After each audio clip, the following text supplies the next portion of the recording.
clamei ao Senhor, e Ele me respondeu. Do ventre do abismo gritei, e tu ouviste a minha voz. Do ventre do abismo, ele estava na profundidade, no mais profundo abismo, porque ele estava no fundo do mar.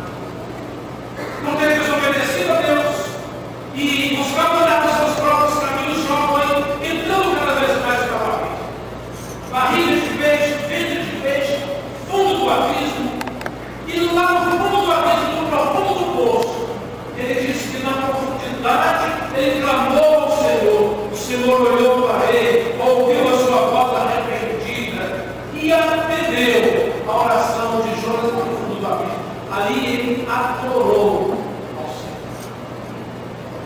Se você fizer uma pesquisa no livro dos Salmos, você vai encontrar textos e mais textos dizendo que em meio à angústia, a dor e a aflição, o salmista adorava ao Senhor e clamava pela misericórdia do Senhor. Adore a Deus lá, qual é o poço da sua vida hoje? É relacional? Relacionamento com alguém em casa. Adore a Deus nesse abismo. É financeiro. Parece que nada dá certo. As contas não batem com o salário. O orçamento não está dando certo em casa. O desemprego chegou e está tirando a sua paz. A sua tranquilidade é esse o seu abismo. Adore a Deus no abismo. No fundo do abismo clamei ao Senhor e Ele ouviu a minha voz e me atendeu. Me atendeu quando eu clamei ao Senhor. Qual é o seu abismo nesse momento?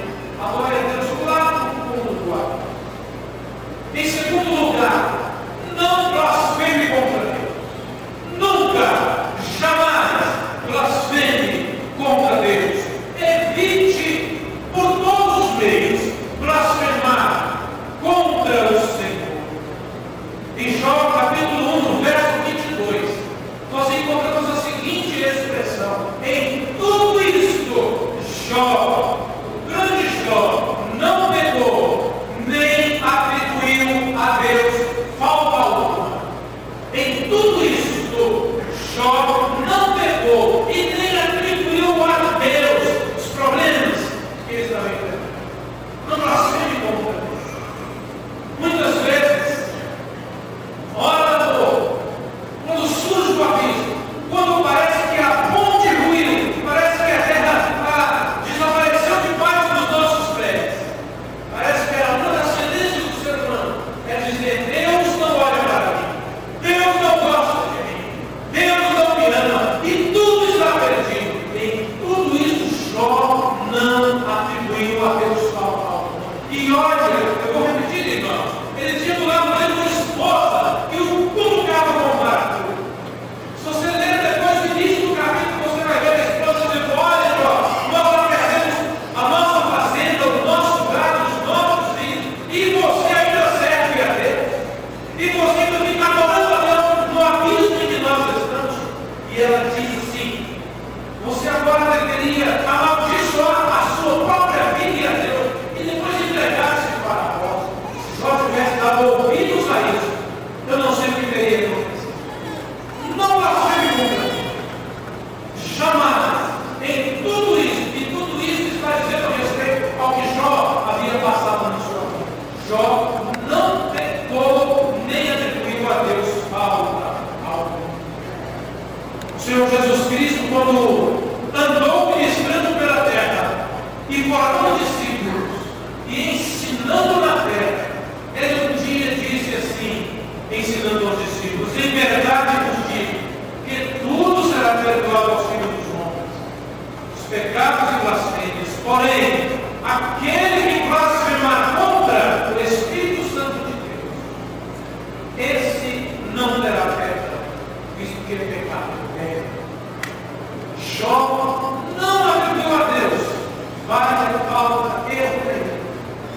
Ele não levantou e abriu seus lábios para pecar contra Deus. Nunca, jamais, em meio ao problema que você passa, atribua a Deus as várias faltas e problemas. Em terceiro lugar, exalte a soberania de Deus, a soberania do Senhor. Em todo tempo, em tudo que você passar, vivendo como viver, exalte a soberania do Senhor. É isso que diz o verso 21 que lemos no início. E disse Jó: luz saí do ventre da minha mãe, e luz voltarei.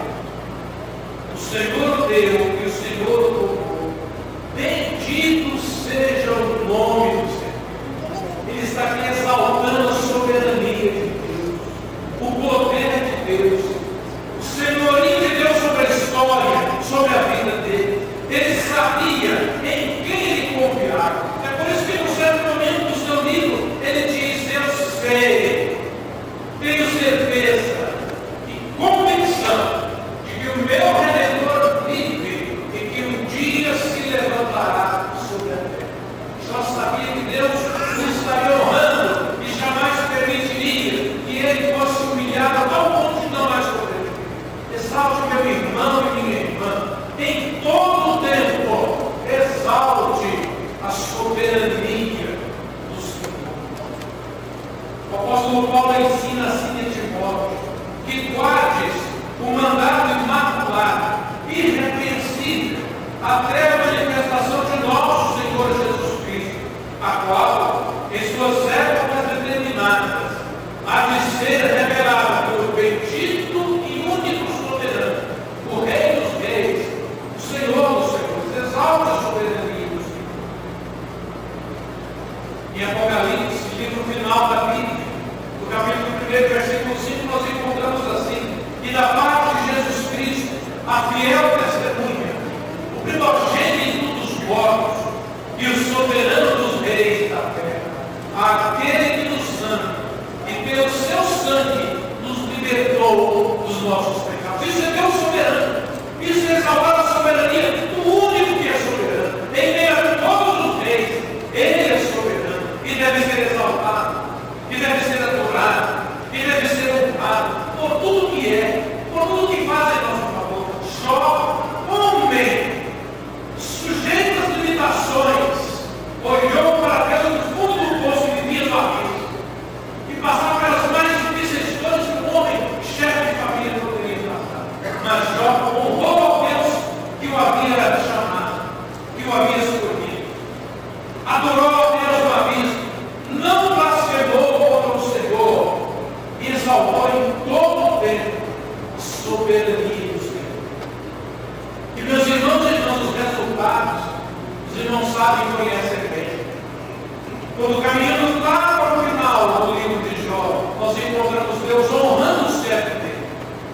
Aquele servo que se manteve fiel, se manteve firme, se manteve pronto para responder sim ao Senhor, sem negar a Deus. Lá no final Deus abençoou, está tudo de volta, restituindo a ele a alegria, a família, o patrimônio, aquilo que ele tinha antigamente e anteriormente, porque Deus honrou aquele que o obedeceu e jamais abriu mão de servir com alegria no coração.